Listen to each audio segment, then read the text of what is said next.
dar sequência nessa epístola tão importante e tão valorosa, né? Epístola de Paulo aos Romanos.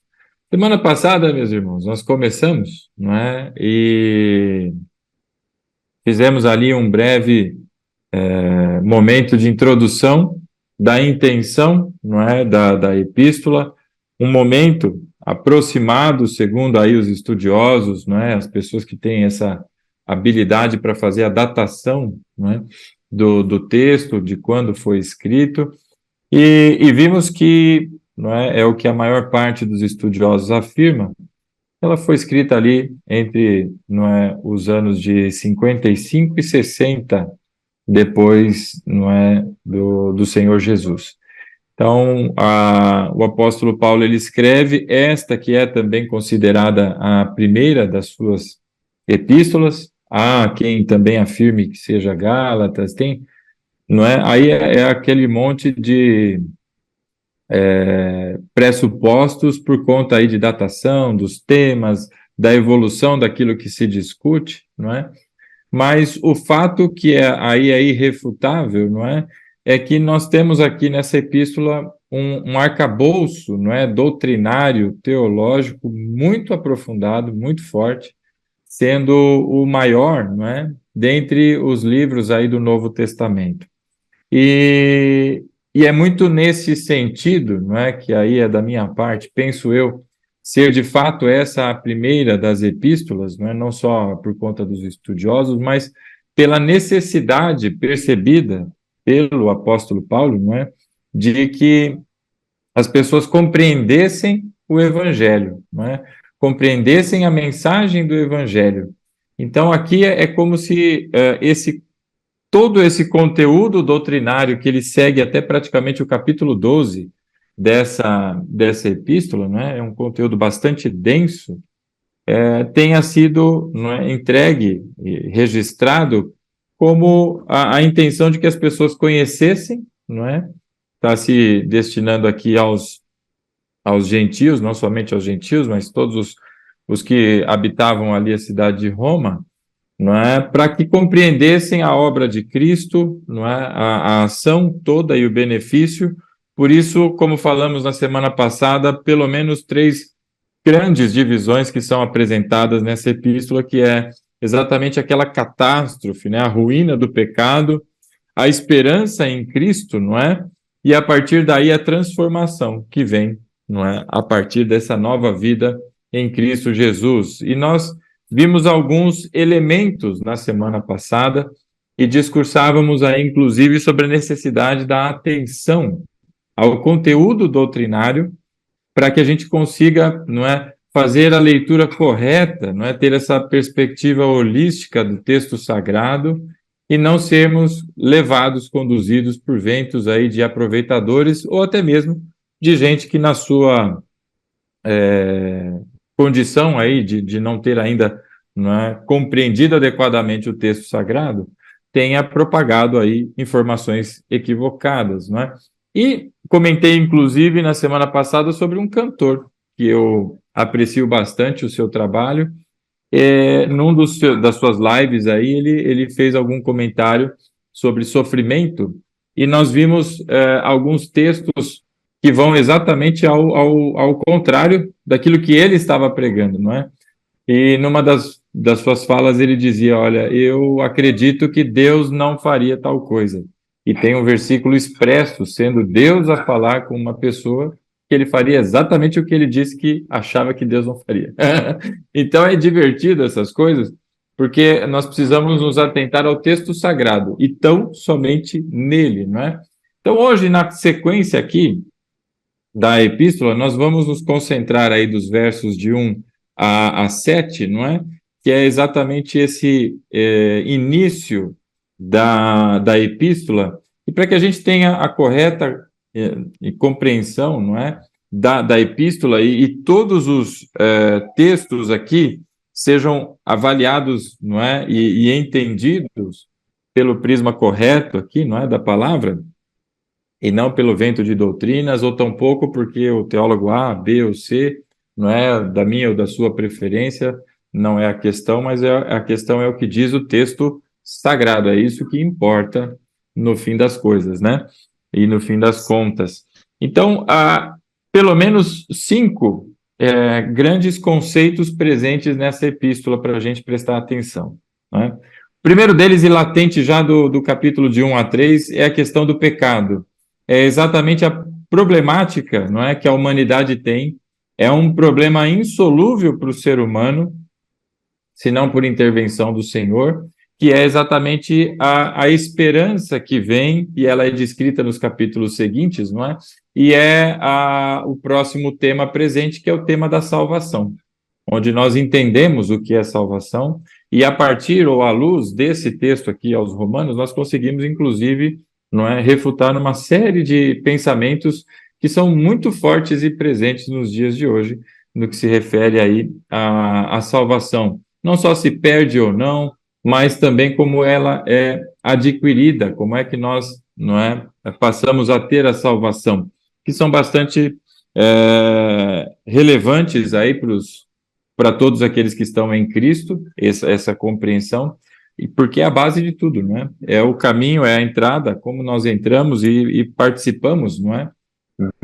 Não só da fé, mas somos participantes do reino. Por isso tudo é muito importante, porque vai formar, não é, a nossa visão do mundo. Se eu olho para o mundo de uma perspectiva incorreta, não é, eu vou ter reações a estímulos de maneiras incorretas também. Por isso é importante, e por isso o Espírito registra aqui a sua palavra. Então, primeiro grande tema, pecado. O segundo grande tema, salvação, presentes. O terceiro deles aí é o processo chamado santificação, né? Nós vamos ver isso bem forte aí, descrito ao longo dessa epístola.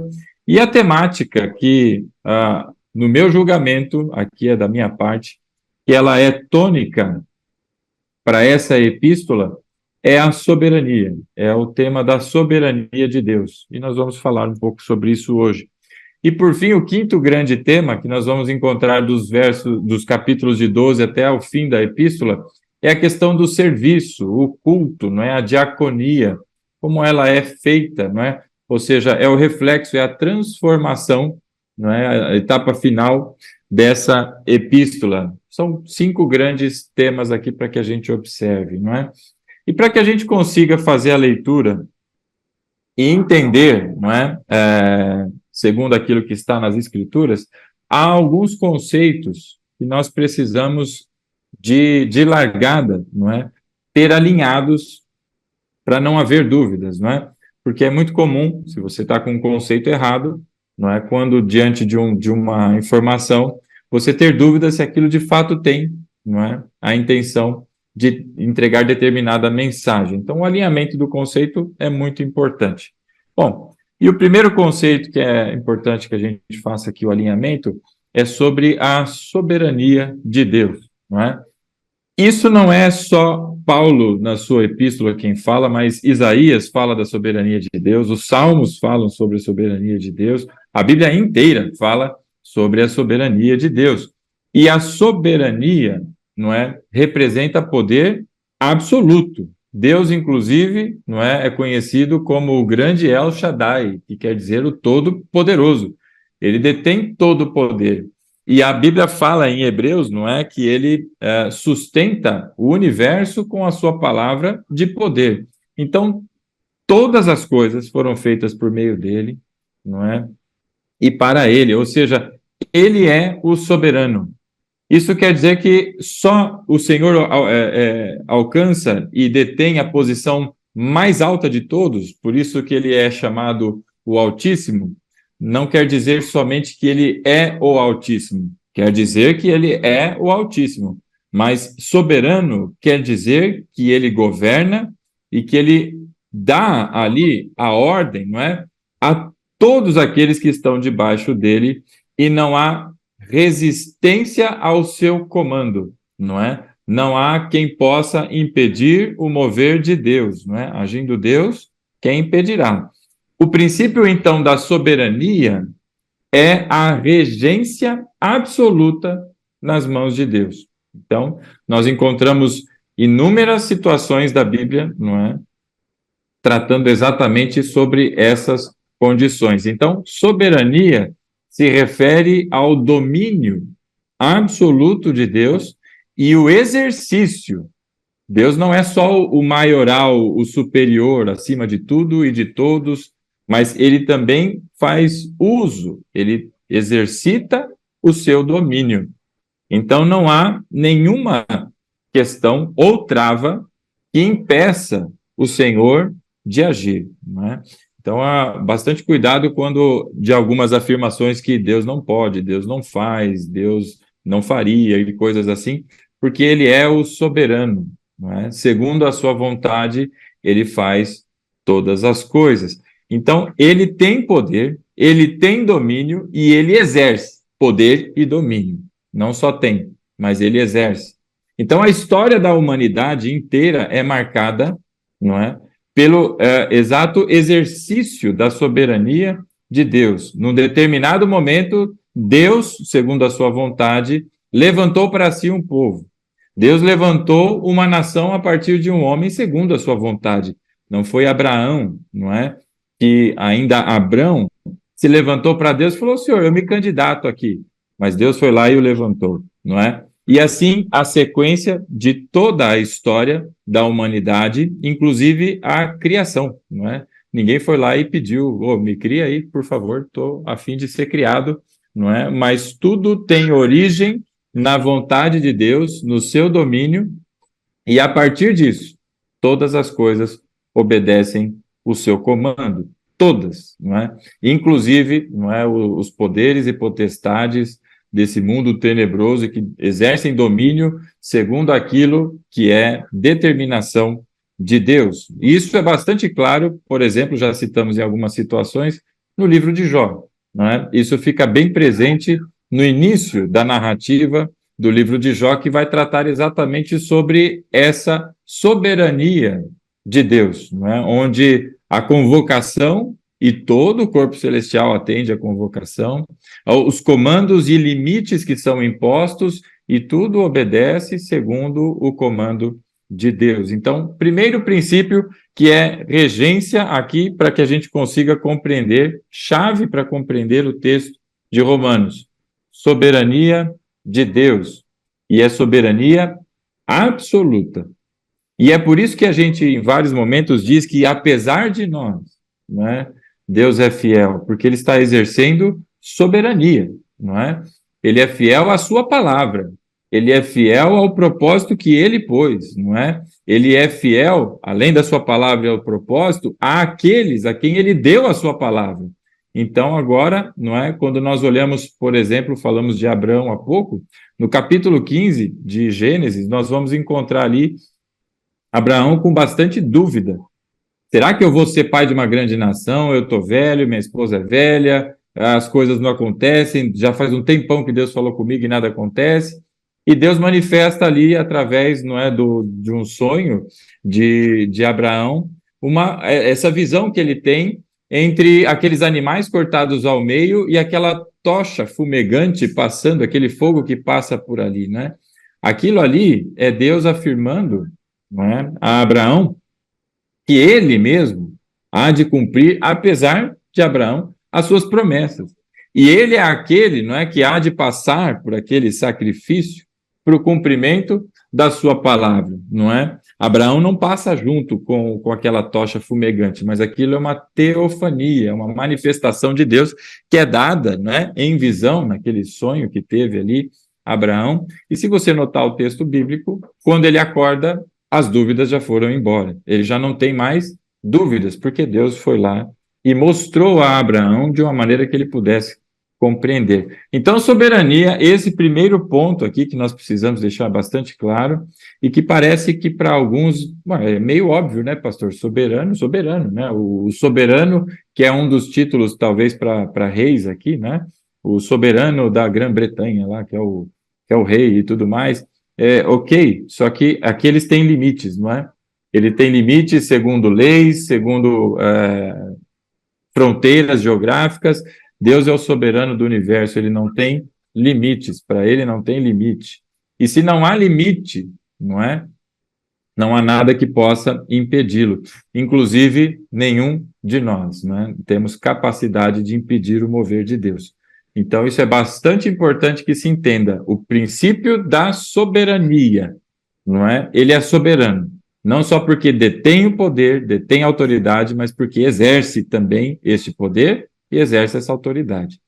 Parece bastante simples de entender, mas difícil de digerir em alguns textos quando nós começarmos a passar por ele, se não estiver bem claro no nosso entendimento. Então, soberania é uma coisa, é Deus exercendo o seu poder, a sua vontade, a sua autoridade, sem nenhuma restrição, sem nenhuma limitação, mas ele, como soberano, fazendo o exercício da sua vontade.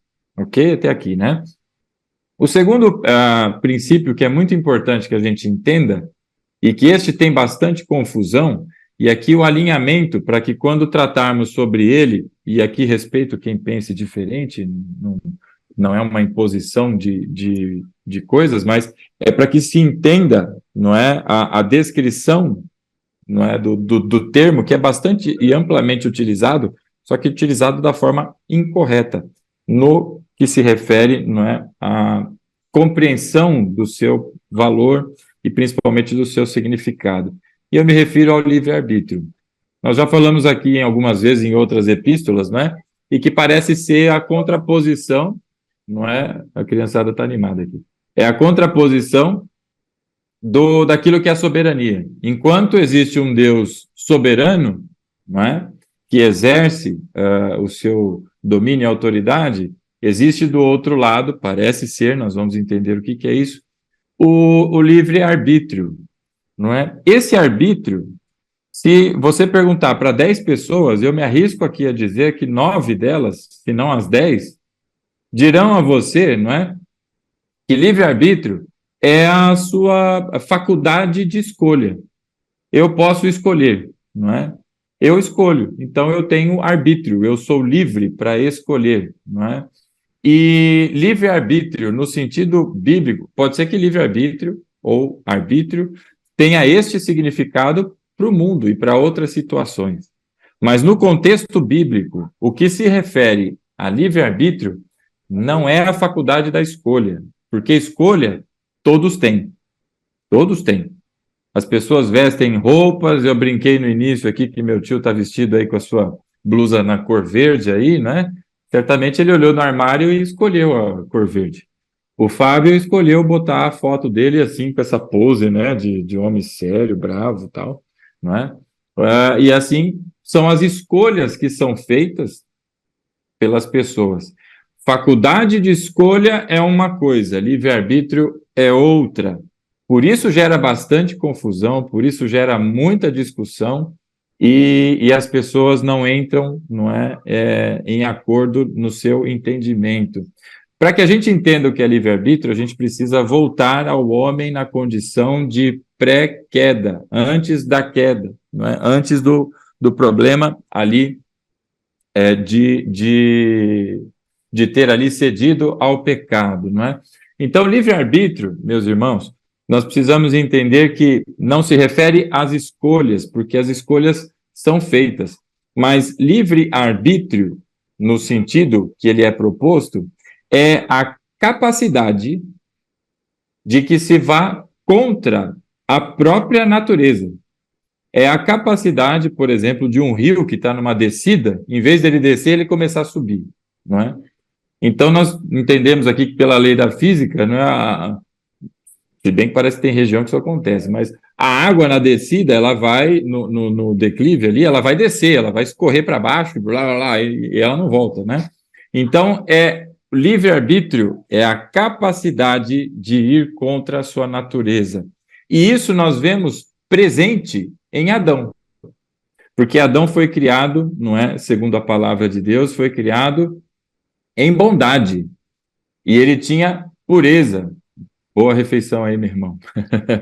Não é? Deus o fez de uma maneira, não é? Diferente daquilo que ele se tornou após o pecado. E o que é que aconteceu ali? Foi a sua escolha, porque ele fez uma escolha, não é? Ele foi lá e depois que Eva comeu o fruto, ele também comeu. Ele fez uma escolha. Foi a escolha? Nós estamos falando aqui a capacidade de ir contra a sua natureza, não é? De ir contra a natureza santa que Deus deu a Adão. Foi isso que aconteceu. O homem pós-queda, de maneira diferente, e aí, meus irmãos, é princípio bíblico, não é?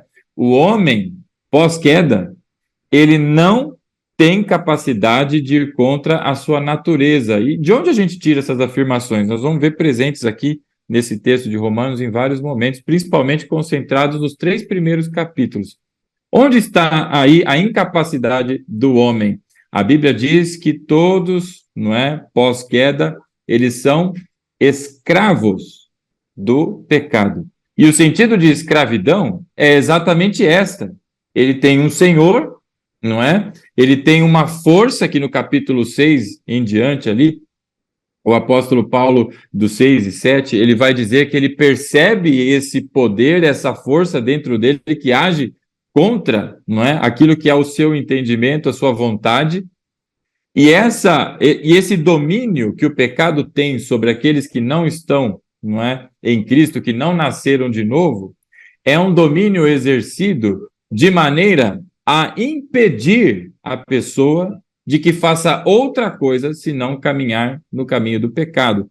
Então, há uma escravidão, são escravos do pecado, há um domínio, há um exercício de domínio sendo feito ali pelo pecado. Então, o homem pós-queda, ele não consegue ir contra a sua própria natureza. Então, o homem pós-queda, ele não tem livre-arbítrio. E é esse o grande problema. Porque agora ele está aprisionado numa condição que ele, por si só, não é capaz de sair e de fazer alguma coisa, não é? Para mudar essa realidade.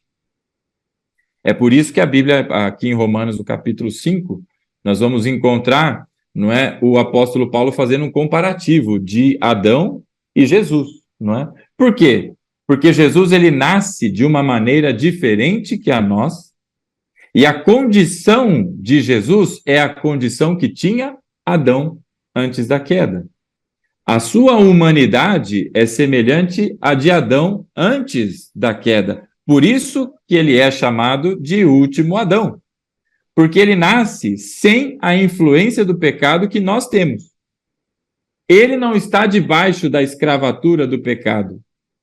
Mas ele tinha, ou tem, não é? Livre arbítrio.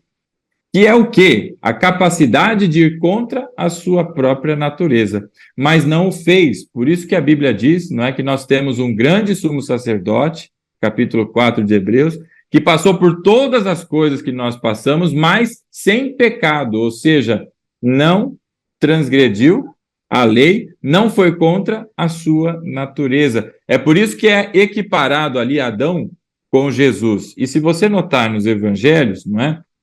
Os evangelhos começam anunciando o ministério de Jesus como?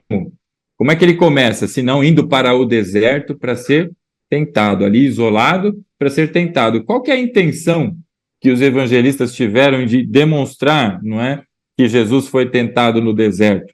Senão de que você faça referência de que este é o último Adão, comparado com o primeiro. O primeiro foi tentado, caiu.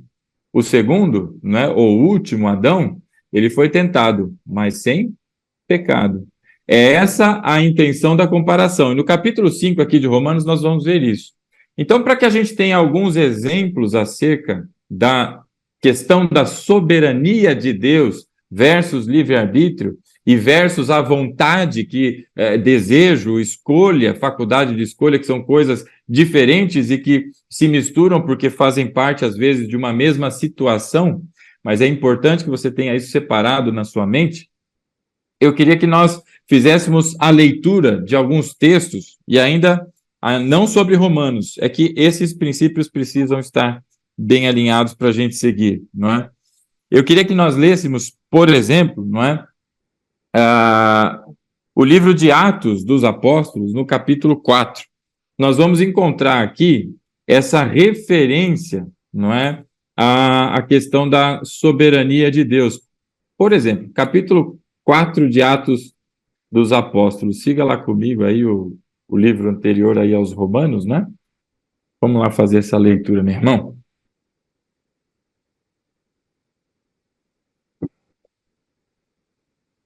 Atos, no capítulo 4. Nós vamos ver ali os versos de 27 a 28, não é? E aqui nós estamos vendo uma oração, não é? Nós estamos vendo aqui uma exposição da palavra, e no verso 27 diz assim: de fato, Herodes e Pôncio Pilatos reuniram-se com os gentios e com o povo de Israel nesta cidade para conspirar contra o teu santo servo Jesus, a quem ungiste. Então há aqui uma exposição de uma verdade, um fato, né? Houve ali uma conspiração, houve ali a reunião dessas pessoas que não é, foram contra o Senhor Jesus nos seus julgamentos, não é? E a quem ungiste. Verso 28. E fizeram o que o teu poder e a tua vontade haviam decidido de antemão que acontecesse. Então, o que está sendo dito aqui? Ora, é o exercício puro e simples da soberania de Deus. Aqueles homens fizeram aquilo que fizeram exatamente porque era a vontade de Deus. Então, o exercício e o domínio do Senhor, não é? A sua autoridade, o seu poder e o seu governo é sobre tudo e sobre todos os que estão em Cristo e os que não estão. Aqueles que pertencem ao Senhor e aqueles que não pertencem ao Senhor no sentido de vida, não é? E morte aqui, mas todos estão debaixo do seu governo. Um outro ponto interessante para a gente olhar acerca de exercício da soberania de Deus, as profecias indicavam o local do nascimento do Messias, não é? E na ocasião do nascimento do Senhor Jesus, houve um censo, não é? Comandado pelo imperador. Então, o deslocamento da família acontece para atender um censo, e esse censo não é a vontade do imperador, é para que se fizesse cumprir a palavra segundo a profecia, para que você veja a intervenção de Deus na história de maneira global, na história de maneira em grupo e individual. A vontade de Deus é soberana. E ainda sobre isso que nós lemos aqui no verso 28, que eu queria ler novamente, em Atos capítulo 4, verso 28, olha só o que é que diz aqui Lucas, né? Na narrativa, ele diz: fizeram o que o teu poder e a tua vontade haviam decidido de antemão que acontecesse. Então, antes dos tempos, a decisão do Senhor já havia sido dada e tudo acontece segundo e exatamente segundo a sua vontade. Agora eu queria que você fosse comigo para Mateus, no capítulo 26, o Evangelho segundo Mateus, no capítulo 26, porque nós vamos ver os aspectos ainda sobre a soberania e a relação, não é, da soberania agora com o exercício da vontade e não com o livre-arbítrio. É outra coisa aqui, né? Agora com a vontade. Capítulo 26 do Evangelho segundo Mateus, eu queria que você abrisse ali comigo e fôssemos para o versículo 24. Só me localizar aqui.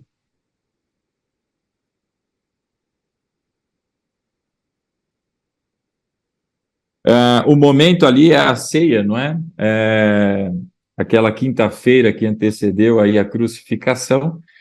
E entre as coisas que estavam acontecendo, né? Vamos ver ali o verso de número 20, só para dar o contexto aqui da situação. E ao anoitecer, Jesus estava reclinado à mesa com os 12. E enquanto estavam comendo, ele disse: digo-lhes que certamente um de vocês me trairá. Então estão ali os 11 mais Judas, não é? O Iscariotes. Verso 22. E eles ficaram muito tristes e começaram a dizer-lhe um após outro: com certeza não sou eu, Senhor. Se um após outro, certamente está aí também o próprio traidor, não é? E aí o verso 23, e afirmou Jesus: aquele que comeu comigo, do mesmo prato, há de me trair. o filho, presta atenção no 24, o filho do homem vai, como está escrito a seu respeito. Então, o que ele está dizendo aqui? O Senhor Jesus está dizendo que há de acontecer com ele exatamente como Deus preparou para que acontecesse. E não só preparou, como durante todo aí o tempo até a sua vinda, foi profetizado, foi escrito a seu respeito, nada às escuras, como se ninguém soubesse o que estava acontecendo, e ali, de repente, pã, mas algo que vem desde o início, sendo dito que haveria de acontecer. Então, verso 24, o Filho do Homem vai, como está escrito a seu respeito, mas ai daquele que trair o Filho do Homem, melhor lhe seria não haver nascido. E aqui, meu irmão, há a grande questão da soberania de Deus, a vontade de Deus, a vontade de que isso tudo acontecesse, porque, como vimos em Atos agora há pouco, tudo isso, todo o contexto aconteceu exatamente segundo a vontade de Deus. Tudo, inclusive Judas. E agora vem o Senhor Jesus e diz, mas ai daquele, não é? Ai daquele que trair o Filho do Homem, não é? Ai daquele que trai o Filho do Homem, melhor lhe seria não haver nascido. Então, há aqui algo que é bastante, não é, limitado, porque a Bíblia simplesmente não trata, mas há as duas coisas acontecendo aqui. O exercício da soberania de Deus, porque aconteceu exatamente como está escrito, disse Jesus, não é? Mas ai daquele que o trair, porque o fez segundo a sua vontade. Foi da vontade de Judas seguir assim. Tanto que depois ele tem ali um episódio de remorso e tira a sua própria vida. Trair sangue inocente, não é? São as suas palavras ali. Mas o que acontece ali é a sua vontade. Então, o homem é responsável pelas suas atitudes. Então, a responsabilidade é do homem. Mas o fato e o segmento é segundo a soberania de Deus. Então, este texto aqui mostra as duas coisas que caminham e coabitam, não é? De maneira comum. Como é que isso se dá? Como é que a gente resolve isso? Isso nós não temos. A Bíblia não trata sobre isso. O mais perto que a gente chega sobre uma descrição de como seria isso, não é? Está lá no capítulo 9 da Epístola aos Romanos, que nós vamos chegar lá. Mas Paulo, na hora de responder, ele para e não responde. Não é? Então, nesse sentido, nós temos aqui a soberania de Deus sendo exercida, porque nada aconteceu de maneira diferente, senão exatamente como Deus queria, mas vem o alerta de Jesus, ai daquele por quem veio, não é? A traição. Então, aqui a manifestação da vontade. Por isso, vontade e livre-arbítrio são coisas diferentes, né? Livre-arbítrio é a capacidade de ir contra a natureza, e que ninguém tem. Efésios capítulo 2, que nós estudamos há pouco. Estavam todos mortos nas suas transgressões e pecados, seguindo o rito deste mundo. Não fazia diferente, porque estava escravizado. Aí vem o verso 5. Mas deu-nos vida juntamente com Cristo, quando ainda estávamos mortos nos nossos delitos e pecados. Então, há uma intervenção que muda essa história, não é? Então, a capacidade de sair do estado de morte, ninguém teve, senão pela intervenção de Deus, através de Jesus, e aí a coisa mudou. Então, são aspectos diferentes aqui. E voltando agora para Romanos, lá no capítulo 1, em Romanos, no capítulo 1, nós vamos encontrar já no início do texto, como vimos na semana passada, já o exercício da soberania, que é exatamente sobre a vida deste homem que escreve a epístola, que é o apóstolo Paulo. Ele diz lá, não é? Paulo, servo de Cristo Jesus, chamado para ser apóstolo e separado para o evangelho de Deus. Então, aqui já é a manifestação, não é, da soberania. Se nós fôssemos ler lá em 1 aos Coríntios, no capítulo 1, no verso 1, Paulo apresenta a mesma questão. Ele diz assim, Paulo, chamado para ser apóstolo de Cristo Jesus pela vontade de Deus. Então ele está dizendo, ele foi chamado e foi pela vontade de Deus que ele foi chamado, não é da vontade dele, não foi natural dele, não é? Mas ele diz que é pela vontade de Deus. E lá em Efésios, não é? praticamente todas as introduções aí nas epístolas, Paulo se apresenta dessa maneira, não é? E ele deixa bem claro, inclusive, numa das epístolas aos Coríntios, ele diz que ele é do menor entre os apóstolos, não é? Porque ele perseguia a igreja. Em Efésios capítulo 1, não é? No verso 1, é a mesma proposta aqui, não é? Paulo, apóstolo de Cristo Jesus pela vontade de Deus. Então ele não é apóstolo porque ele se levantou para. Ele não é apóstolo porque ele estava na igreja, alguém fez o apelo, ele falou, eu vou lá ser apóstolo lá. Mas ele é apóstolo porque a vontade de Deus assim o quis. E onde a gente encontra isso de maneira mais clara, para que ninguém tenha dúvidas, não é? Sobre o exercício da soberania de Deus em cima da vida de Paulo, e que não leva em consideração, preste bastante atenção nisso, não leva em consideração aquilo que seria a vontade do apóstolo Paulo, porque ele diz aqui que não foi da vontade dele, mas que Deus assim o fez. Então, o exercício da soberania de Deus, ele ultrapassa o limite da minha e da sua vontade. Sabe aquelas pregações que tentam trazer um entendimento mais gentil, não é como se Deus não fosse, claro que ele é, mas que ele diz que, não é, Deus ele não invade, que Deus ele não ultrapassa o limite se a gente não deixar e coisas assim, não é?